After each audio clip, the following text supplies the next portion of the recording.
Cette revue de la presse vous est offerte par le ministère camerounais des Transports. Chers conducteurs, l'excès de vitesse ou la vie, il faut choisir. L'inattention, l'imprudence, l'impatience ne vont pas avec le volant. Ceci est un message du ministère des Transports. Bonjour mesdames, bonjour messieurs. À la une du quotidien national Cameroun Tribune ce matin, transactions financières, la révolution mobile. Le mobile monnaie, ce service innovant introduit par les opérateurs de téléphonie mobile, est en passe de devenir la place forte financière du pays. Grâce à une facilité d'accès, le mode de paiement a conquis des millions d'utilisateurs, entraînant les flux de liquidités impressionnants, comme c'est près de 11 000 milliards de francs CFA enregistrés en 2020. Le focus de Cameroun Tribune à ce sujet est à retrouver ce matin des pages 11 à 13. À la une du quotidien Info Matin ce jour, Paul Atangadi s'exprime. Bobo Dioya reste le seul mandataire social et président de l'Africa Foot. Dans un communiqué rendu public hier, le MINAD précise également que l'intérimaire demeure en poste en attendant l'aboutissement du processus électoral en cours pour la désignation d'un nouveau bureau exécutif.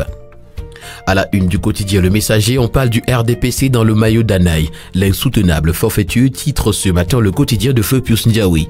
Déclaré vainqueur par la commission électorale de section, la liste conduite par Martin Ouaga a curieusement été remplacée par le comité central.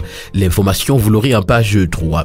En petite une ce matin, on parle du port de Douala, des ex-employés de DIT à siège Bolloré, affaire Citrafer, les irrégularités d'un procès et puis héritage de Photo Victor, Christelle Nadia Photo écrit au Messager. Retrouvez dans les colonnes du quotidien Le Messager ce matin les vérités de la fille du défunt milliardaire et non moins maire de la commune de Pété-Banjoun.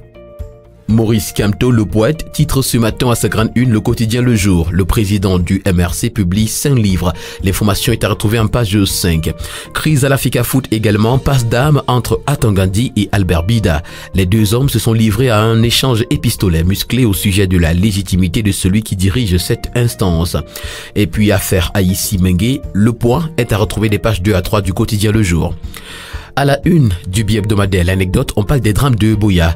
Retrouverons dans les colonnes du bi-hebdomadaire la compassion du chef de l'État.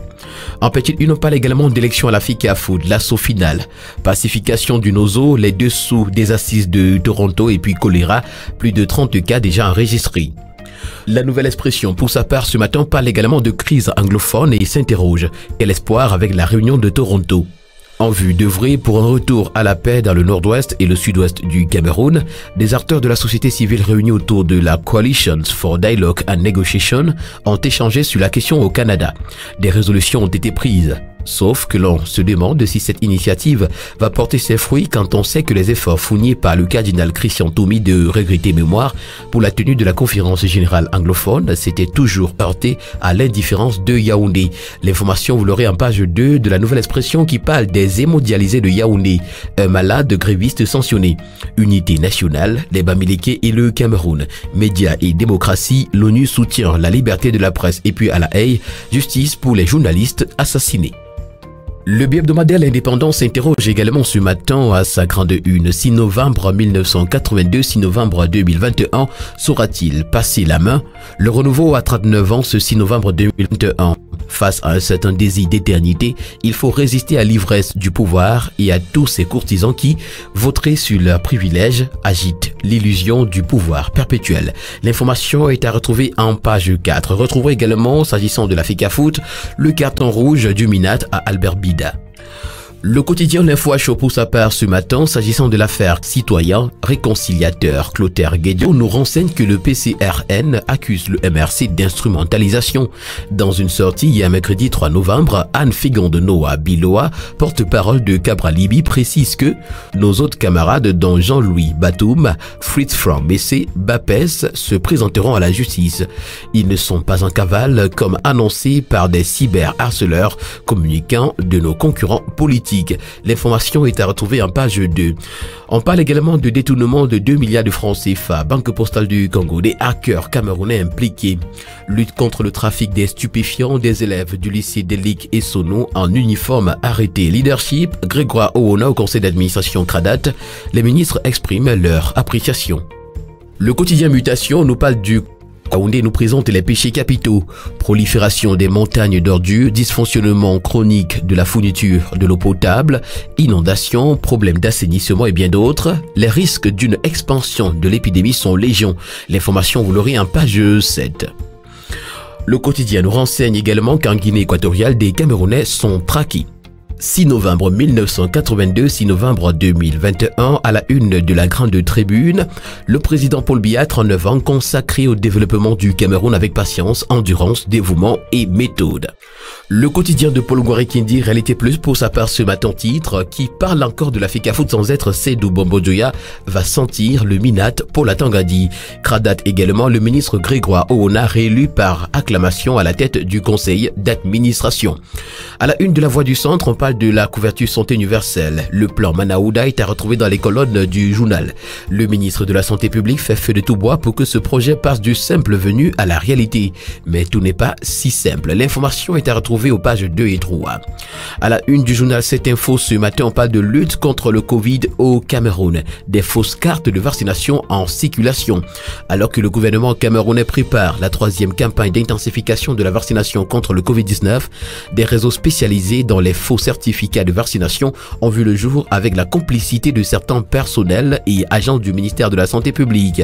En effet, le centre de vaccination international de Yaoundé, considéré comme le cerveau de la chaîne, est mis en cause dans un trafic de fausses cartes de vaccination. Il y a quelques jours, une employée de cette structure a été suspendue par le ministre de la Santé publique pour une durée de 3 mois renouvelable. Retrouvons également dans les colonnes du bi-hebdomadaire cette info, l'escalade de la violence verbale, le déclin du patriotisme et de la citoyenneté, nous renseigne ce matin le journal. Le quotidien L'économie a choisi de parler pour sa part ce matin du bassin du Congo, un nouveau fonds pour la préservation des forêts.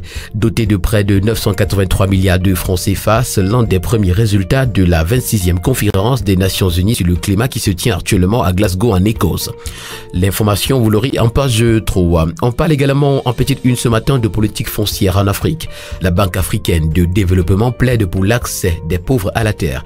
Marché financier, la Consumaf rejette des demandes d'agrément de conseiller en investissement et puis récompense, Ecobank remporte un prix pour les services bancaires aux petites et moyennes entreprises. Le journal Élite a choisi de parler pour sa part ce matin des chantiers d'aménagement urbain dans la région du Sud. Le journal titre « L'heureuse diligence de Ketia Cortez ». Terminons ce matin avec le premier news magazine camerounais Défi Actuel qui parle des finances publiques. L'État a remboursé 835,9 milliards de francs CFA de dette. Selon la Caisse autonome d'amortissement, il s'agit de 663,7 milliards de francs CFA, soit 79,4% pour le remboursement du principal et 172,1 milliards de francs CFA, soit 20,6% pour le paiement des intérêts et commissions durant la période de janvier-septembre 2021. En petite une, parlons également de banque. La banque équato-guinéenne Bange s'installe à Douala. Fraude, 32 milliards de pertes annuelles sur les produits pétroliers. Urbanisme, C2D, plus de 22 milliards investis à Bertois. Et puis concertation, l'aquaculture veut une bonne pêche.